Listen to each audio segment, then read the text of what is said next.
السلام عليك يا أبا عبد الله. لا حول ولا قوة إلا بالله العلي العظيم. أعوذ بالله من الشيطان اللعين الرجيم. بسم الله الرحمن الرحيم. الحمد لله رب العالمين. الصلاة والسلام وتحية والإكرام على رسوله الكريم محبوب رب المشرقين والمغربين جد الحسن والحسين مولانا ومولى الثقلين أبي القاسم محمد. اللهم صل على محمد وآل محمد وعلى أهل بيته الطيبين الطاهرين المعصومين المسلومين المنتخبين المنتجبين ولعنة الله على أعدائهم أجمعين. قال الله تبارك وتعالى وقوله الحق في كتابه المجيد والفرقان الحميد. بسم الله الرحمن الرحيم. الله ولي الذين آمنوا يخرجهم من الظلمات إلى النور والذين كفروا أولياؤهم الطاغوت يخرجونهم من النور إلى الظلمات أولئك أصحاب النار هم فيها خالدون. اللهم صل على محمد وآل محمد وعجل فرجهم. صدق الله مولانا العلي العظيم ونحن على ذلك لمن الشاهدين والشاكرين والحمد لله رب العالمین. حاضرین فرشیزہ، اس سلسلے کی شہادت امام حسین کی آج ہماری دوسری مجلس ہے، دوسری گفتگو ہے. کل کی جو مجلس ہوئی اس میں ہم نے کوشش کی کہ رسول اللہ کے کچھ مراتب، رسول اللہ کی کچھ زندگی کے بارے میں آپ کو بتایا جائے اور بتایا گیا. اور آج کوشش کی جائے گی اگر ان منبر کے مالک و مختار جناب زہرا کی اجازت رہی. اللهم صل على محمد وآل محمد وعجل فرجهم. تاریخ امام حسن کے حوالے سے بہت کچھ بیان کرتی ہے اور مسلمان امام حسن کے حوالے سے بہت کچھ چھپاتے ہیں اور چھپاتے رہے ہیں اور چھپاتے رہیں گے. اور ہمارے بچوں کو امام حسن اور امام حسین کے بارے میں دونوں کو ایک دوسرے کے مد مقابل لا کر کے ہمارے بچوں کے ذہنوں میں یہ ڈالا جاتا ہے کہ امام حسین کے مراتب زیادہ ہیں اور امام حسن کے مراتب کم ہیں. ان تمام نادانوں سے صرف میں اتنا کہہ دینا چاہتا ہوں کہ امام حسین کے مراتب آپ جو بیان کر رہے ہیں وہ اپنی جگہ ہے، لیکن امام حسن کے لیے اتنا کافی ہے، صرف اور صرف اتنا کافی ہے کہ جس حسین کے مراتب کے آپ ماننے کے لیے تیار ہو اسی حسین کے امام کا نام امام حسن ہے. دنیا کے اندر تمام تصوف کے لوگ یہ مانتے ہیں کہ ہر کسی کا کوئی نہ کوئی پیر ہوتا ہے اور پیر اعظم ہوتا ہے اور مرید ناقص ہوتا ہے، یا یہ کہا جائے کہ پیر اعلیٰ ہوتا ہے اور مرید ادنا ہوتا ہے. کبھی کبھی دیکھنے میں آیا ہے کہ پیر نے کوئی کتاب نہیں لکھی اور مرید نے بہت سی کتابیں لکھ دی. مثال کے طور پر ہندوستان کی سرزمین مراد آباد کے اندر سے ایک ہندوستان کے بہت بڑے عالم گزرے ہیں. ان کے پیر کا نام تھا حضرت بشیر میاں علیہ الرحمہ، جن کو عرف عام میں اللہ میاں کہا جاتا تھا. ان کے ایک مرید کا نام تھا مولانا انتخاب قدیری، جو ہندوستان میں مناظر اسلام بریلویوں کی طرف سے جانے اور پہچانے جاتے تھے. حضرت بشیر میاں علیہ الرحمہ نے اسلام کے الف پر، نہ ایمان کے الف پر، نہ نبی کے نون پر، نہ علی کے عین پر، نہ حسن کے ہا پر اور نہ حسین کے ہا پر کوئی قلم نہیں چلایا، جبکہ ان کے ایک مرید مولانا انتخاب نے اتنا قلم چلایا کہ انہوں نے قرآن کا ایک ترجمہ لکھ ڈالا اور اس قرآن کا نام بھی اپنے پیر کے نام پر بصیرت الایمان رکھا اور انہوں نے اس قرآن کے اندر اہل بیت کی اتنی مدح سرائی کی ہے کہ انہوں نے قرآن کے دوسرے پارے کے اندر تعزیے کو ثابت کر کے بتایا کہ یہ جو صفا مروہ حضرت ابراہیم و اسماعیل کی یاد میں صحیح کی جاتی ہے، جب ایک اس نبی کی جو اس نبی کے بھی معمور ہیں، اس نبی کے امام نہیں ہیں، جب ان کی کوئی یاد کو منع کر کے حج مکمل ہو سکتا ہے تو اس نبی کے بیٹے کے تعزیے کو اٹھا کر مومنوں کا ایمان مکمل کیوں نہیں ہو سکتا؟ نعرہ رسالت یا رسول اللہ، نعرہ حیدری تو قرآن کا ترجمہ لکھنے سے میاں بشیر صاحب کی تعریف و توصیف میں کوئی کمی نہیں آئی۔ مجھے کہنے دیا جائے بیٹا کچھ بھی ہو جائے باپ باپ ہوتا ہے۔ عزیزان محترم، ہم جو حضرت ابو طالب پر اپنا ایمان بتاتے ہیں اور ہم یہ کہتے ہیں کہ حضرت ابو طالب کی جوتیوں پر ہماری زندگی قربان، وہ ہم خالی اس لیے نہیں کہتے کہ حضرت ابو طالب سے نے کوئی ہمیں زمین بخشی ہے، بلکہ ہم اس لیے کہتے ہیں کہ جس نبی کا ہم نے کلمہ پڑھا ہے اس نبی کو پال کر، اس نبوت کو بچا کر اگر ہمیں دیا ہے تو وہ صدقہ ہے جناب ابو طالب کا، اور حضرت ابو طالب کے اس صدقے کو ہم قرآن کی سورہ رحمان سے ٹیلی کر کے مانتے ہیں۔ اللہ فرماتا ہے حل جزاء الاحسان الا الاحسان، مسلمانوں پر کسی کا احسان ہو یا نہ ہو، کلمہ پڑھنے والوں پر کسی کا احسان ہو یا نہ ہو، لیکن کلمے کے بانی، اسلام کے بانی محمد عربی سے جب پوچھا گیا آپ اپنا احسان کس کو مانتے ہیں، آپ اپنا محسن کس کو مانتے ہیں، تو محمد عربی گردن جھکا کر کے بتاتے ہیں مجھ پہ کسی نے احسان کیا نہیں کیا، لیکن ابو طالب کا احسان یہ ہے کہ اگر ابو طالب نہ ہوتے تو اسلام نہ بچتا۔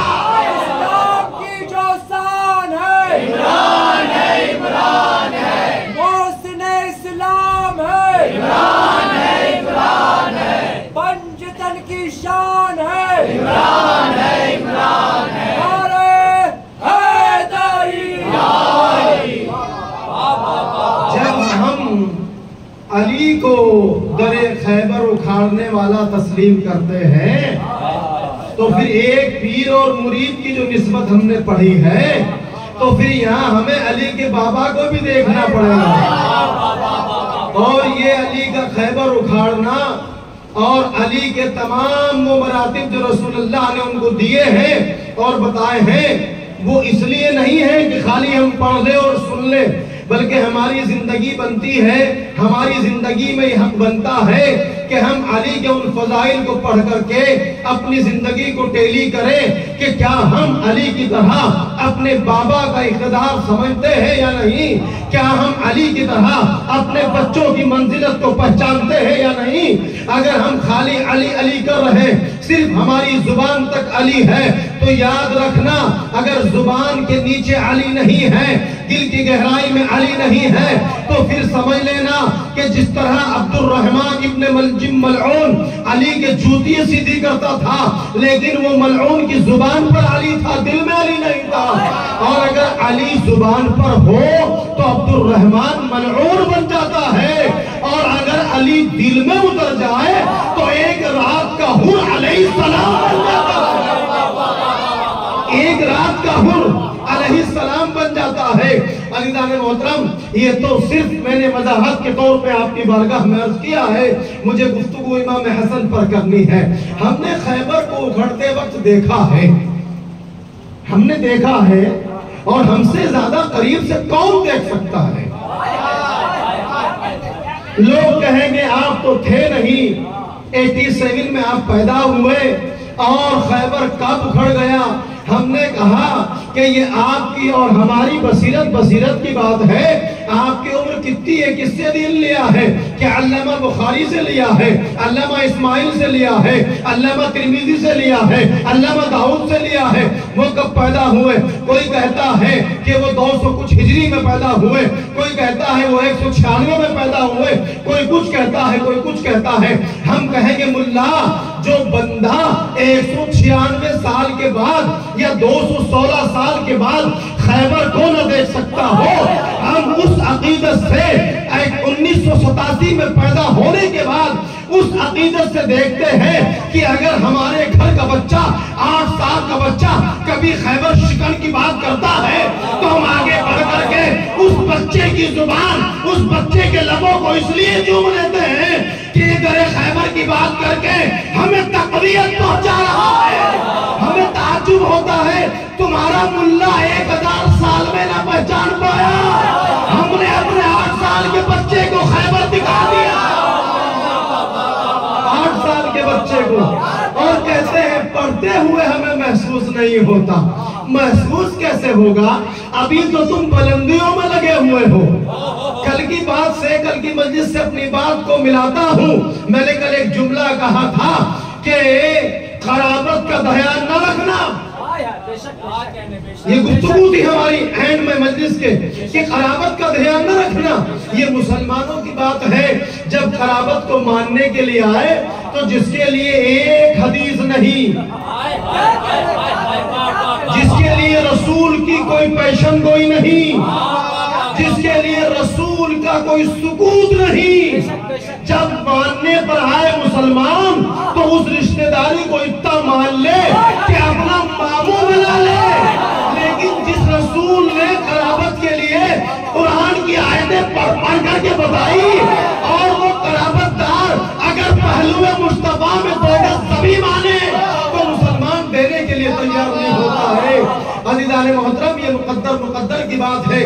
ہم اس قرابت کے ماننے والے ہیں کہ جس قرابت کے لیے قرآن بھی گواہی دیتا ہے، جس کے لیے رسول کا کریکٹر بھی گواہی دیتا ہے، جس کے لیے رسول کی احادیث کریمہ بھی گواہی دیتی ہے، اور جس کے لیے رسول کا سکوت نہیں بلکہ رسول کا کردار اور عمل گواہی دیتا ہے. عزیزان محترم، میں اپنی بات کو یہاں سے شروع کرتا ہوں کہ امام حسن علیہ السلام جب دنیا میں تشریف لائے تو سن 3 ہجری تھا، غالباً 3 ہجری علماء نے لکھا ہے، اور 15 رمضان کی تاریخ تھی. 15 رمضان سن 3 ہجری میں امام حسن تشریف لائے. آپ کے کچھ دن کے بعد اگلے سال سن 4 ہجری میں 3 شعبان کو امام حسین تشریف لائے. دونوں بھائی بڑے ہوئے، کچھ چلنا شروع کیا. چلتے چلتے ایک مرتبہ رسول سے گزارش دور ہوتے ہیں کہ یا رسول اللہ، ہمیں عیدگاہ میں جانا ہے، ہمارے پاس سواری نہیں ہے، ہمیں سواری چاہیے. میرے آقا دونوں شہزادوں کو، ایک شہزادے کو حسن کو دائیں کندھے پر بٹھاتے ہیں، حسین کو بائیں کندھے پر بٹھاتے ہیں. مسلمانوں نے سب نے لکھا، مجھے مسلمانوں کی اس روایت سے کوئی اعتراض نہیں ہے، نہ مجھے اعتراض اور تنقید کرنے کا حق ہے. بس صرف اتنا پوچھنا چاہتا ہوں، کندھوں پر تم بھی اپنے بچوں کو بٹھاتے ہو، کوئی اعتراض نہیں ہے. رسول نے بھی اپنے کندھوں پر اپنے بچوں کو بٹھایا ہے. کسی نے کہا یا رسول اللہ، سوار بہت اچھے ہیں، سواری بہت اچھی ہے، سواری بہت اچھی ہے. رسول کہتے ہیں اور دیکھنے والے صرف سواری کو دیکھتا ہے، سواروں کو نہیں دیکھتا. اس پر بس نہ ہوئی بلکہ رسول نے لوگوں کو قیامت تک کے لیے بتا دیا کہ تم اپنے بچوں کو کندھوں پر تو بٹھاؤ گے، لیکن میرا ایک عمل منفرد عمل ہے، میرا ایک عمل الگ عمل ہے. میرا عمل یہ ہے کہ میری زلف اتنی بڑی ہے، میری زلف اتنی بڑی ہے، میری زلف اتنی بڑی ہے، میں تمہاری طرح گنجا نہیں رہا، میں نے اپنے بال نہیں کٹائے، میں نے اپنی زلفوں کو رو کے رکھا.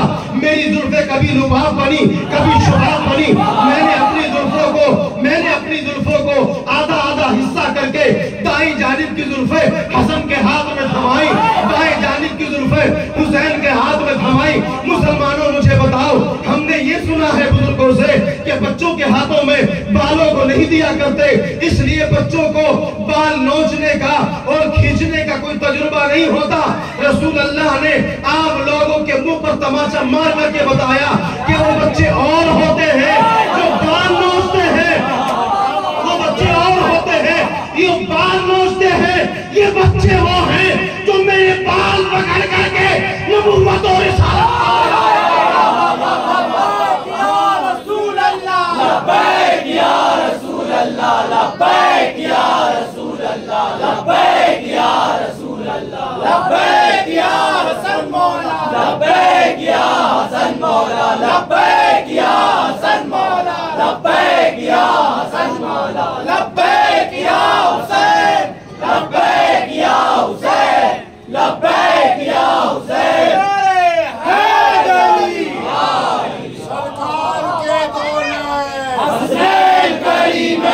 سرکار کے دو نئے حسین کریم ہے زہرا کے دل کا چین حسین کریم ہے زہرا کے دل کے چین حسین کریم ہے مولا کے دل کے چین حسین کریم ہے حیدری نعرہ صلوات اللہم صلی علی کرو تقابل، بتاؤ بچوں میں کہ ہمارے بچے اور ہوتے ہیں، نبی کے کندھوں پر سوار ہونے والے اور ہوتے ہیں۔ میں نے ایک کتاب میں پڑھا، معتبر تو نہیں ہے لیکن روایت کسی کی طرف منسوب کی گئی، اس لیے میں اس کو پڑھتا ہوں کہ کچھ لوگ آگے بڑھے اور آگے بڑھ کر رسول سے فرمایا، یا رسول اللہ آپ کے بال تو وہ ہے جس کی کئی موقعوں پر قسمیں کھائی گئی ہیں،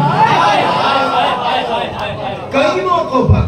یا رسول اللہ اگر آپ اپنی زلفیں اٹھا کر، امامہ اٹھا کر جبرائیل کو دکھا دے اور جبرائیل سے پوچھے کہ پہچانتے ہو، پہچانتے ہو، اتنی مقدس زلفیں ان بچوں کے ہاتھوں میں، ایک بات کہنے کی مجمع اجازت دے، ان مسلمانوں کے گھروں میں، ان مسلمانوں کے مدرسوں میں، ان مسلمانوں کی خانقاہوں میں نہ جانے کہاں کہاں سے رسول اللہ کے منہ مبارک آ گئے ہیں۔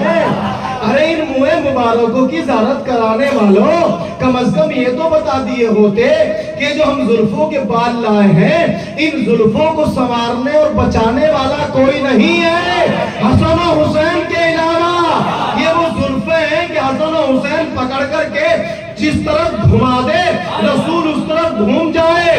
مکے کے لوگوں نے اعتراض کیا، یا رسول اللہ، مدینے کے لوگوں نے اعتراض کیا، یا رسول اللہ یہ بچوں کو آپ نے بال دے دیے، اگر انہوں نے کہیں ادھر ادھر گھما دیا تو کیا ہوگا؟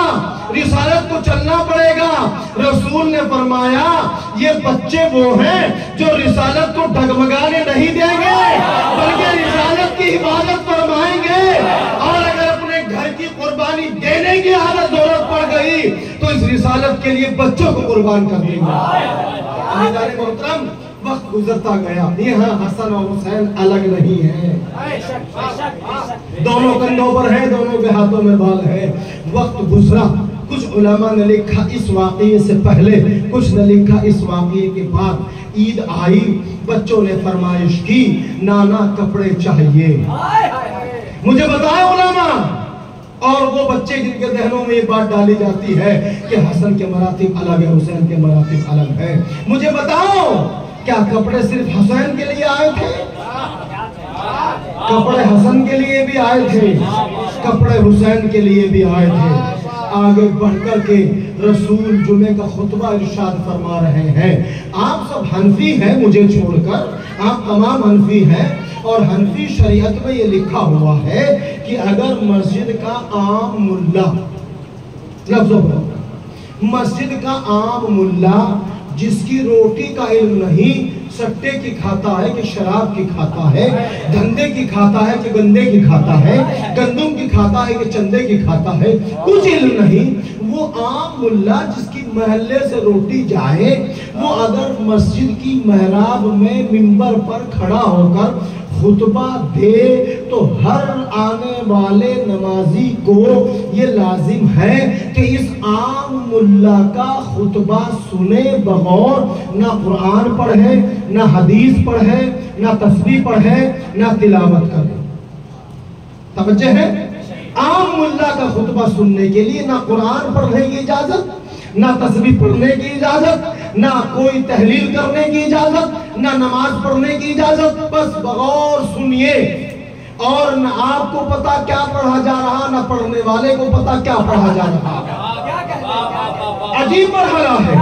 اللہ نے ایسے اندھے بنائے کلمہ پڑھنے والے کو کہ نہ ان کی زبان ہے نہ ان کی لینگویج ہے، ملا پڑھتے جا رہے ہیں، یہ پیٹ پکڑے مسجد میں بیٹھے ہیں۔ ایک ملا جی ارشاد فرماتے ہیں، وہ ہری پگڑی والے وہاں سے سمجھے جو اپنے ماموں کا عرس مناتا ہے، وہ کہتا ہے کہ پہلے خطبے میں ہاتھ پر پیٹ پر ہاتھ رکھ کے بیٹھ جاؤ، اور دوسرے خطبے میں دونوں ہاتھ زانوں پر رکھ لو تو 2 رکعت کا ثواب ملے گا۔ اس ملا کی عام گفتگو کو سننے کے بعد، جس کو تم سمجھ نہیں رہے ہو، ہمارے کروڑوں سلام ہو جب عام ملا کے لیے نہ قرآن پڑھا جا سکتا، نہ تسبیح پڑھی جا سکتی، نہ نوافل پڑھے جا سکتے، نہ تحلیل کی جا سکتی، تو وہ رسول اللہ جو انبیاء کے امام ہیں، مسجد نبوی ہے، خطبہ ارشاد فرما رہے ہیں، مکے کے لوگ ہیں، مدینے کے لوگ ہیں، رسول خطبہ دے رہے، زبان عربی، بولنے والے کی زبان عربی،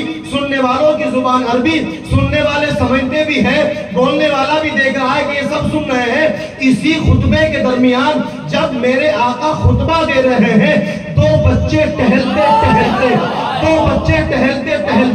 جس رسول کی شریعت میں نہ قرآن پڑھنا خطبے کے موقع پہ جائز، نہ تسبیح پڑھنا جائز، نہ نماز پڑھنا جائز، جب یہ 2 بچے خرامہ ٹہلتے رسول اللہ کی مسجد میں خطبے کے دوران آ جاتے ہیں، تو رسول اللہ خطبے کو موقوف کرتے ہیں، بچوں کو اٹھا کر کے بتاتے ہیں، یہ بچوں کو عام بچہ نہ سمجھنا، اس بچے کو عام نہ سمجھنا۔ رسول فرماتے ہیں، یہ میرا بیٹا حسن امام ہے، یہ میرا بیٹا سردار ہے، مجھے عربی کی اس عبارت کو پڑھنے کی اجازت دی جائے۔ اور تمام مولوی بتائے، رسول نے فرمایا میرا بیٹا امام ہے، میرا بیٹا امام ہے، میرا بیٹا سردار ہے۔ تو جب رسول بچپن میں حسن کے لیے امام مانتے ہوئے اپنے خطبے کو موقوف کر سکتے ہیں، تو آج کا ملا نماز پڑھتے ہوئے تعزیے کے لیے ٹائم کیوں نہیں بڑھا سکتا؟ حسن مولا لبیک یا حسن مولا، لبیک یا حسن مولا، لبیک یا حسن مولا۔ یہ نہیں کہا یہ امام بنیں گے، یہ امام ہے، یہ سردار ہے۔ تو جب بچپنے کی امامت کے لیے رسول کو اپنا خطبہ چھوڑ کر ان بچوں کو گود میں اٹھا کر اور مدینے اور مکے کے تمام مسلمانوں کو یہ بتانا پڑا کہ اس کو عام بچہ نہ سمجھنا بلکہ یہ امام ہے، ہم بھی اس خطبے کی سنت کو ادا کرتے ہوئے اپنے کندھوں پر تعزیہ رکھ کر لوگوں کو یہ بتاتے ہیں کہ رسول نے حسن اور حسین کو کندھوں پر بٹھا کر وہ ایک سفر کرائے تھے۔ آج ہماری زندگی میں بظاہر حسن و حسین تو نہیں ہے، ہم ان کے شبیہ بنا کر ان کے تعزیے کندھوں پر اٹھا کر سنت مصطفیٰ ادا کر رہے ہیں۔ یہ کسی ملا کی سنت نہیں بلکہ یہ رسول اللہ کی سنت ہے۔ اب اگر کسی کا نکاح تعزیے کو دیکھ کر ٹوٹ جائے تو اس کو بتا دینا کہ کل خطبے کے درمیان جب مصطفیٰ نے مرتضیٰ کے بچوں کو اٹھا کر دکھایا تھا تو کس کس کے نکاح ٹوٹے تھے، کس کس کے نکاح ٹوٹے تھے۔ تم کو یہ کہتے ہو ہم سب کچھ رسول سے لیتے ہیں، ہم سب کچھ رسول سے لیتے ہیں، مسواک یاد رہی، تہڑی یاد رہی، لیکن بچوں کا اٹھانا۔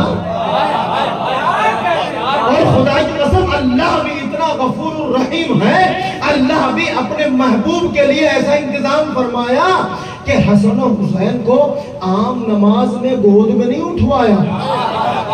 ہو سکتا تھا کوئی ملا یہ کہہ دے کہ وہ تو مسجد میں تھے ہی نہیں، انہوں نے تو دیکھا ہی نہیں، جنہوں نے تنقیص زہرا کی وہ مسجد میں نہیں تھے، جنہوں نے توہین مرتضیٰ کی وہ مسجد میں نہیں تھے، جنہوں نے توہین حسن کی وہ مسجد میں نہیں تھے، جنہوں نے توہین حسین کی وہ مسجد میں نہیں تھے۔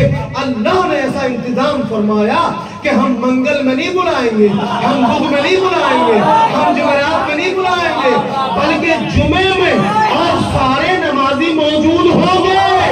اس وقت بلا کر دکھائیں گے، کوئی ان بچوں کو عام نہ سمجھنا۔ مجھے بتاؤ، یہی حسن جب گواہی کے لیے جاتے ہیں یہ کہہ کر کے ہٹا دیا جاتا ہے کہ بچپنا ہے۔ پڑھیے سیرت حلویہ، میرے ابا کی کتاب نہیں، میری مسلک کی کتاب نہیں، تمام حنفیوں کی کتاب ہے۔ اس میں لکھا ہے کہ حسن و حسین کو جھٹلایا گیا۔ میرا موضوع نہیں ہے لیکن آپ کو بتاتا چلوں، یہ حسن اتنے قیمتی ہے کہ رسول اٹھا کر دکھا رہے ہیں۔ اور جس رسول کا خطبہ بغیر حسن اور حسین کے نہ ہو، نہ ہو، اس رسول کی نماز بھی بغیر حسن و حسین کے نہیں ہو۔ سارے واقعی آپ کے سنے ہوئے ہیں۔ بہرحال ایک موقع آیا، سجدے میں پشتے انور پر گئے اور جانے کے بعد جو ہے رسول نے سجدے سے سر نے اٹھایا۔ کئی موقع ایسے آئے کہ رسول اللہ سفر میں جانا چاہتے ہیں اور تیاری ہے، شہزادے امام حسن تشریف لے آئے۔ رسول اللہ اپنی سواری سے نیچے اترے، نیچے اترنے کے بعد حسن کو گود میں لیا، پیشانی کو بوسہ دیا۔ لوگوں نے کہا یا رسول اللہ لیٹ ہو رہے ہیں، یا رسول اللہ لیٹ ہو رہے ہیں۔ کہا یہ حسن وہ ہے کہ اگر یہ چاہے ہم مشاہدہ بھی کرائیں گے، اس کے ابا سورج کو پلٹا سکتے ہیں۔ اس بچے کو عام نہ سمجھنا، یہ بچہ اگر چاہے تو وقت کو بڑھا بھی سکتا ہے، وقت کو گھٹا بھی سکتا ہے۔ ہم نے گود میں اس کو لیا ہے جس کو گود میں اٹھانے سے ہم نہ لیٹ ہوں گے، بلکہ اگر ہم لیٹ بھی ہونے لگے تو اس کی برکت سے اللہ وقت کو اتنا لمبا کر دے گا کہ وقت میں بہت فراغت آپ کو مل جائے گی۔ عزیزان محترم، بہت سے واقعات ملتے ہیں امام حسن کے حوالے سے۔ پچھلے سال بھی میں نے کچھ واقعات پڑھے تھے۔ آج مختصر یہ کہ یہ حسن جب جوان ہوئے اپنی زندگی میں، جوانی سے پہلے پڑھتا چلوں کہ امام حسن کا بچپنا ہے۔ ابھی سے انہوں نے بہت سے مظالم دیکھے ہیں، بہت سی تکلیفیں دیکھی ہیں۔ یوں کہوں کہ 7 سال کے بعد نانا کا سایہ سر سے اٹھ جاتا ہے۔ کچھ دن کے بعد نانا کے سایہ کے کچھ دنوں کے بعد، مختصر سے دنوں کے بعد ماں کا سایہ سر سے اٹھ جاتا ہے۔